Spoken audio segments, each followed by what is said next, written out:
2026 എൽ ഡി എഫോ യു ഡി എഫോ? എൽ ഡി എഫ് ആണോ യു ഡി എഫ് ആണോ അധികാരത്തിൽ വരുന്നത്? അതിന് പാഴൂർ പടിപ്പര വരെ പോവേണ്ട കാര്യമൊന്നുമില്ല.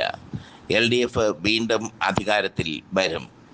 എൽ ഡി എഫ് അധികാരത്തിൽ വരുന്ന എൽ ഡി എഫിനെ വീണ്ടും അധികാരത്തിൽ കൊണ്ടുവരുന്ന 5 കാര്യങ്ങളാണ് പൊളിറ്റിക്സ് കേരള ഇപ്പോൾ ചർച്ച ചെയ്യുന്നത്. ഒന്നാമത്തെ കാര്യം 3 ജില്ലകളാണ്. തിരുവനന്തപുരം, കൊല്ലം, പത്തനംതിട്ട ജില്ലകൾ. തിരുവനന്തപുരം ജില്ലയിൽ 14 നിയോജക മണ്ഡലങ്ങൾ. കഴിഞ്ഞ തവണ എൽ ഡി എഫ് അവിടെ നേടിയത് 13 സീറ്റ്. കൊല്ലത്ത് 11 നിയോജക മണ്ഡലങ്ങൾ, എൽ ഡി എഫ് 8 എണ്ണം നേടി. പത്തനംതിട്ട 5 നിയോജക മണ്ഡലങ്ങൾ, പത്തനംതിട്ടയിൽ 5-ൽ 5ഉം എൽ ഡി എഫ് തന്നെ നേടി. ഈ 3 ജില്ലകൾ പ്രധാനമാണ് യു ഡി എഫിനും എൽ ഡി എഫിനും. ഈ 3 ജില്ലകളിൽ ഇപ്പോഴത്തെ ഒരവസ്ഥ വെച്ചാണെങ്കിൽ എൽ ഡി എഫ് അപ്രമാദിത്വം നിലനിർത്തും. കൊല്ലത്ത് 10 സീറ്റ് വരെ എൽ ഡി എഫിന് ലഭിക്കാനുള്ള ചാൻസ് ഉണ്ട്.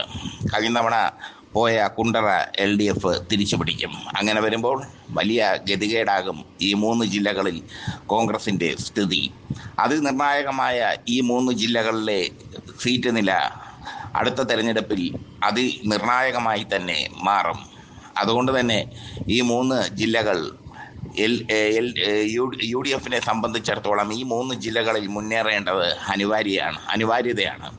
പക്ഷേ ഇപ്പോഴത്തെ സാഹചര്യത്തിൽ അവർക്ക് ഈ 3 ജില്ലകളിൽ മുന്നേറ്റം സാധ്യമല്ല.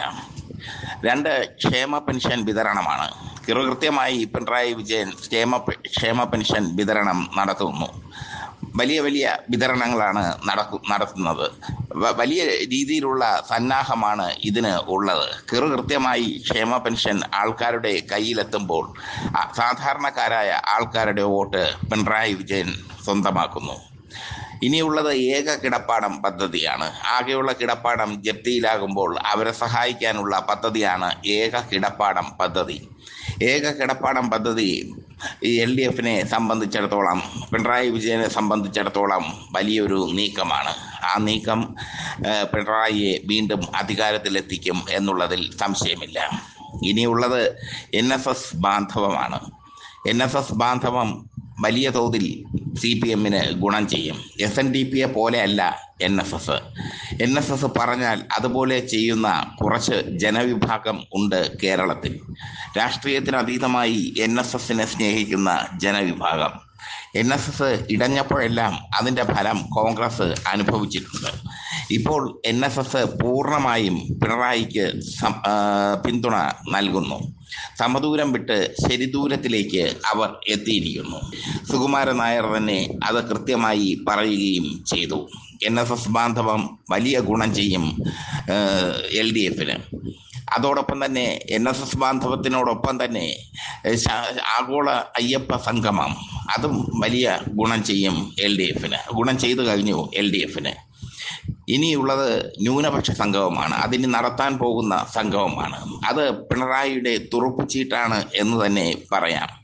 ന്യൂനപക്ഷ സംഗമം ക്രൈസ്തവ മുസ്ലിം വിഭാഗങ്ങളെ എൽ ഡി എഫിലേക്ക് അടുപ്പിക്കാൻ സഹായിക്കും. അതിനുവേണ്ടി തന്നെയാണ് പിണറായി ഈ സംഗമം വയ്ക്കുന്നത്. എന്തായാലും ഈ 5 ഘടകങ്ങൾ, 1 3 ജില്ലകൾ, തിരുവനന്തപുരം, കൊല്ലം, പത്തനംതിട്ട, ആ ജില്ലകളിൽ എൽ ഡി എഫ് നടത്തുന്ന കുതിപ്പ്. 2, ക്ഷേമ പെൻഷൻ. 3, ഏക കിടപ്പാടം പദ്ധതി. 4, NSS ബാധവം.